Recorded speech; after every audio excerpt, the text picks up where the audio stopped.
नमस्कार, न्यूज़ 18 के digital platform पर आपका बहुत स्वागत है। मैं हूं आपके साथ अंशिका पाठक।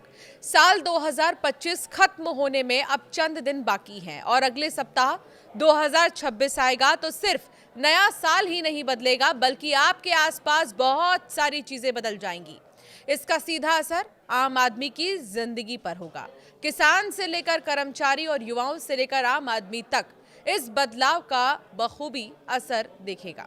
इस बदलाव में कई बैंकिंग नियम भी होंगे तो कुछ सोशल मीडिया से जुड़े नियमों में भी बदलाव देखने को मिलेगा।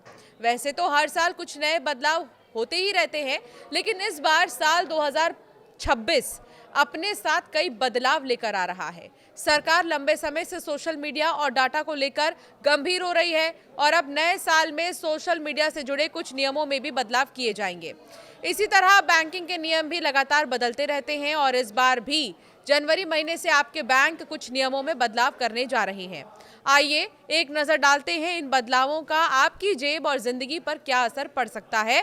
तो शुरुआत बैंकिंग सेक्टर से करते हैं। बैंकिंग सेक्टर में कई बदलाव होने वाले हैं। अगले साल क्रेडिट स्कोर अपडेट करने का नियम बदल जाएगा। इससे क्रेडिट स्कोर कंपनियों को हर सप्ताह का डेटा अपडेट करना होगा, जो अभी 15 दिनों पर होता है, यानी हर सप्ताह यानी हर 7 दिन में करना होगा।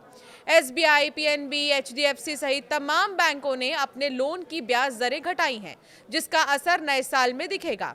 एफडी के रेट में भी बदलाव किया है और जनवरी से इसका असर भी दिखना शुरू हो जाएगा। बैंकों ने यूपीआई, डिजिटल पेमेंट और पैन आधार से जुड़े नियमों में भी बदलाव किया है। बैंकों ने अब व्हाट्सएप, टेलीग्राम, सिग्नल जैसे प्लेटफॉर्म पर सिम के लिंक वेरिफिकेशन को और भी सख्त बना दिया है। सरकारी सेवाओं का लाभ उठाने और बैंकिंग के लिए अब आधार और पैन लिंक होना बहुत ज़रूरी होगा, वरना नए साल से सर्विस नहीं मिलेगी। तो चलिए अब ये भी जानिए कि सोशल मीडिया और ट्रैफिक रूल्स में क्या बदलाव होंगे। सरकार ऑस्ट्रेलिया और मलेशिया की तर्ज पर 16 साल से कम उम्र वाले बच्चों के लिए सोशल मीडिया पर सख्ती जैसे नियम बनाने पर चर्चा करेगी। कई शहरों में डीजल, पेट्रोल, कमर्शियल वाहनों के एंट्री पर प्रतिबंध लगाने की तैयारी है। नोएडा और दिल्ली में प्रदूषण पर रोक लगाने के लिए पेट्रोल वाहनों से डिलीवरी करने पर प्रतिबंध की तैयारी है। सरकारी कर्मचारियों के लिए क्या बदलाव होने वाला है, इसे भी जानिए। 1 जनवरी 2026 से 8वां वेतन आयोग लागू होने की उम्मीद है, क्योंकि 31 दिसंबर को 7वें वेतन आयोग का प्रभाव समाप्त हो जाएगा।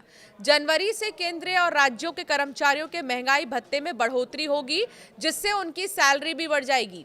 हरियाणा जैसे राज्यों में पार्ट टाइम और दिहाड़ी मजदूरों की मिनिमम सैलरी बढ़ाने का फैसला होगा। अब जानिए किसानों के लिए क्या बदलेगा। यूपी समेत देश के कई राज्यों में किसानों की आईडी बनाई जा रही है, जो पीएम किसान योजना के तहत किश्त लेने के लिए जरूरी होंगे। इसके बिना खाते में पैसे नहीं आएंगे। पीएम किसान फसल बीमा योजना के तहत अब जंगली जानवरों के फसल खराब करने पर भी किसानों को बीमा की राशि दी जाएगी। इसके लिए नुकसान के 72 घंटे के भीतर रिपोर्ट करना जरूरी है। आम आदमी के लिए क्या बदलेगा, ये भी जानिए। जनवरी से इनकम टैक्स रिटर्न भरने का नया फॉर्म जारी किया जा सकता है, जिसमें पहले से ही आपकी बैंकिंग और खर्चों की डिटेल्स भरी होंगी। 1 जनवरी से एलपीजी यानी कि रसोई गैस और कमर्शियल गैस सिलेंडर की नई कीमतें लागू हो जाएंगी। 1 जनवरी को हवाई ईंधन की कीमतों पर भी बदलाव होगा, जिससे एयर टिकट की कीमतों पर असर पड़ सकता है। इसके अलावा रेलवे ने भी ये कह दिया है कि अब आपके टिकट्स महंगे हो सकते हैं और इसे जो है कहा जा रहा है कि बहुत ज़्यादा अपडेट होने की ज़रूरत है। इससे अगर आप कहीं भी ट्रैवल करने वाले हैं तो ज़रूर किलोमीटर्स के हिसाब से अपने टिकट्स की कीमत को एक बार चेक कर लें, क्योंकि 26 दिसंबर के बाद से ही ये शुरू होने वाला है। तो आपकी राय क्या है इन बदलावों पर, आप कैसे देखते हैं इसे, ज़रूर हमें कमेंट कर बताएं।